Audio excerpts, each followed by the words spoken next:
on your pace so that you can show me what needs to be done. And God says, when we do that, that's when we get the real blessing. Let me show you in the scripture. Let's look at Joshua chapter number 22. Joshua chapter number 22. And this is an excellent way for us to close tonight. Guys, agree. Joshua chapter 22. We talked about, again, reluctant obedience. We talked about assistive obedience. Okay. Now we're going to talk about compliant obedience. Compliant obedience. Joshua chapter 22. All right, verse number 1. The scripture said, Then Joshua called the Reubenites and the Gadites and the half tribe of Manasseh, and said unto them, Ye have kept all that Moses, the servant of the Lord, commanded you, and have obeyed my voice in all that I commanded you. Total compliance, compliant obedience. Ye have not left your brethren these many days unto this day, but have kept the charge of the commandment of the Lord your God. And now the Lord your God hath given you rest unto your brethren, as he promised them. Therefore now return ye, and get you into your tents, and into the land of your possession, which Moses the servant of the Lord gave you on the other side Jordan. But take diligent heed to do the commandment and the law, which Moses the servant of the Lord charged you, to love the Lord your God, and to walk in all his ways, and to keep his commandments, and to cleave unto him, and to serve him with all your heart and with all your soul.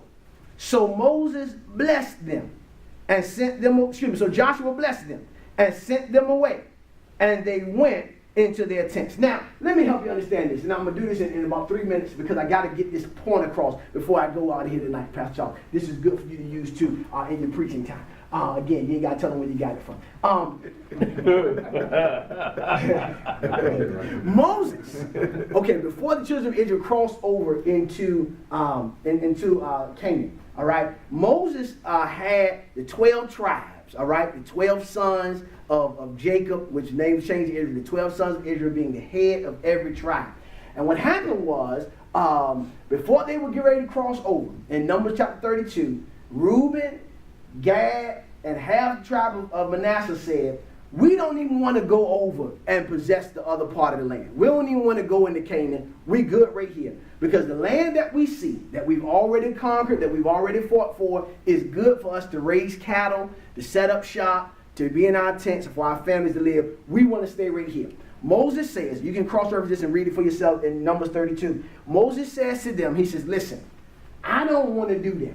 The reason I don't want to do that is if y'all say, you two and half of another tribe, out of the 12 tribes say, we don't want to go over and fight, then that's going to cause the rest of the people to be discouraged. They're going to feel like, man, we can't do it. Why don't we just settle instead of getting the best that God has for us? Okay. So Moses says, I don't want to do that. He said, but I will do it if y'all promise me that you set up shop here, but you still go fight with them and let them get their inheritance on the other side. And you fight until the last tribe gets their inheritance. Then you come back and possess your land. They said to Moses, they said, Moses, we promise you, we give you our word that we're going to set up shop right here, and we're going to go across this water, and we're going to fight with our brothers, we're going to fight on their side, we're going to war with them until the last man gets his inheritance in his life. They said, we're going to do it. So Moses said, all right, cool, go for it. So they do it, they go, they fight, they get their land, they go over, and they fight. It is understood that this conquest took anywhere between 15 to 25 years in order to completely get all that God had for them in Canaan. So God and these men had a covenant that 15 to 25 years, they didn't waver, they didn't stop, they didn't quit until God completed what he said he was going to complete in his brothers. After God did it in those tribes, he told them, because you were faithful to me, I'm now sending you back, but I'm sending you back with increased riches and with increased wealth because you were willing to be totally compliant in your obedience. Pastor, what are you saying? I've taught you tonight that God will still bless you when you're reluctant. He will still bless you when you are assistive, but he will blow your mind when you are compliant. He says, I want you to go back and I want you to take the spoils of the people that you fought against. Now, this is the interesting part right here, Brother Barton. In Old Testament time, it was designed that whenever you fought for a land, you were entitled to the land and the possessions. Only you were, if that's the land you would possess. Joshua says, because y'all were faithful to fight for somebody else, I want you to go to the land that you fought for your brother and get the riches that were left that should have been for your brother and take them with you when you go back where you go. Wow. So God says, I'm not going to just bless you with what you deserve. I'm going to actually take from somebody else. Oh, God, help me here. So that when you go back, they'll know you must have been compliant in your obedience.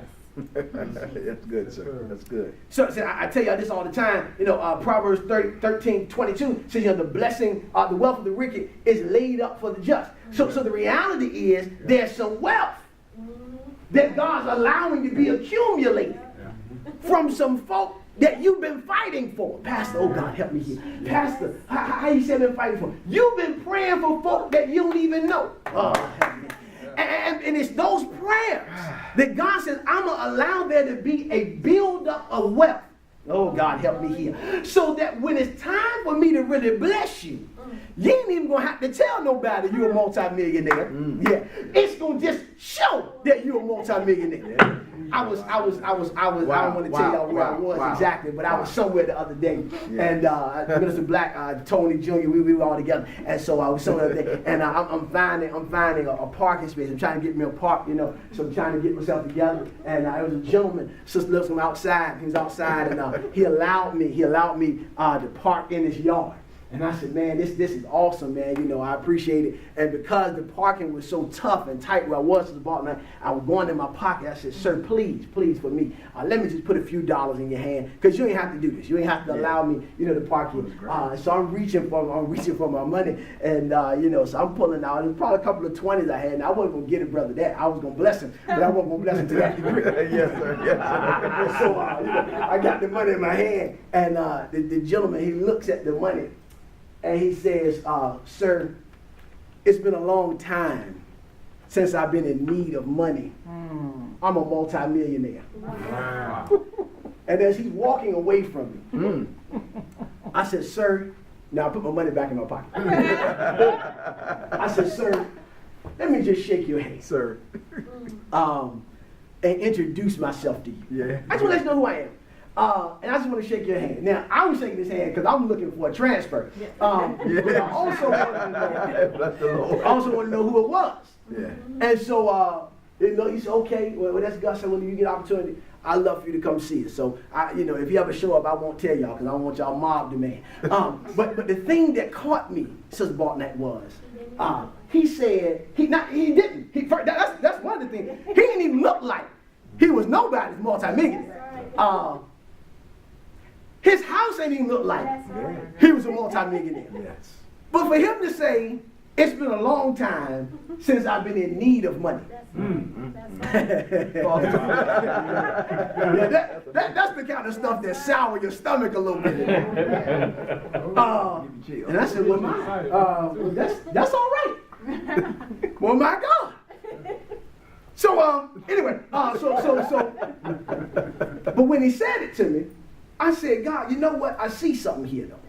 This is good. That there is a place that he can get anybody to. That really, your dependency, that he didn't even go spiritual on me, the guy didn't, but I heard something spiritual in it, that my dependency can be so strong on God that I really don't even want nothing from a man. That's right. Because I understand that a man can't match what God can do. That's good, sir. So there's no need for me to let somebody attempt to even match. Yes, sir. Because God will supersede that. And I don't want to get in his way. God. Awesome. So that's the compliant. Now, you know, a lot of times, like Pastor already told you, you don't got to tell nobody where you got this stuff from and you don't. But I'm gonna give credit to the man that gave me this piece. I'm going to give y'all. I heard a preacher say this some time ago, and when he said it, it stuck to me. And I said, God, I want to be able to use that again to some people that ain't never heard it. So y'all won the prize tonight. So when we look at the word, the blacks might have heard it before. When we look at the word compliant, all right, compliant, compliant, compliant, right? All right, now, compliant, compliant, compliant. Now, when we look at the spelling of the word compliant, the word compliant changes to complaint when I shift the I. Okay. All right. So compliant will always be compliant as long as I am in the right place. This is good, sir. But when I move I out of the right place, I just shifted from being compliant to being compliant. That's good, sir. So what we do oftentimes is the I get shifted. We start off compliant. We start off real good. I mean, we real good. You know, we coming to church. You know, we paying our tithes. We giving an offering. We singing. We shouting. We dancing. But then an issue comes and the I get shifted. And I go from being a compliant saint to a complaining saint. Now help me on this tonight. When a saint becomes a complaint, what God then has to do is either reposition the I or get rid of the I. Jesus. Now this is God talking. The preacher told me about the shifting of the I. Everything else from here is God's word. But the reality is, what he would have to do, Sister Lipscomb, is if the I gets out of place, he's got to get rid of the I so that the complaint can go with it. Yes. Without the I, there can't be a complaint or y'all got it, or compliant. So that means if I'm involved, I'm either a complaint or I'm compliant. So as long as I'm in the picture, I can only be one or two things. You want to be a compliant. And I want to be compliant, because with my compliancy comes a blessing. God says all he's looking for tonight is for us to identify where we are in our obedience. If we're still reluctant, if we're still trying to assist him, or if we reach to being compliant, wherever we are, God is challenging us tonight. He says he wants us to be blessed. And he's going to bless us. Amen. Whatever level we're on. If we reluctant, if we're assistive, or we compliant, a blessing comes. But the greatest degree of my blessing is connected to me being compliant. Okay. Come on, put your hands together for Jesus tonight.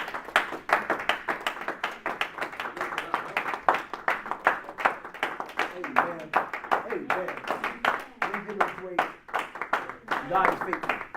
Any questions, any comments, anything tonight? We still got a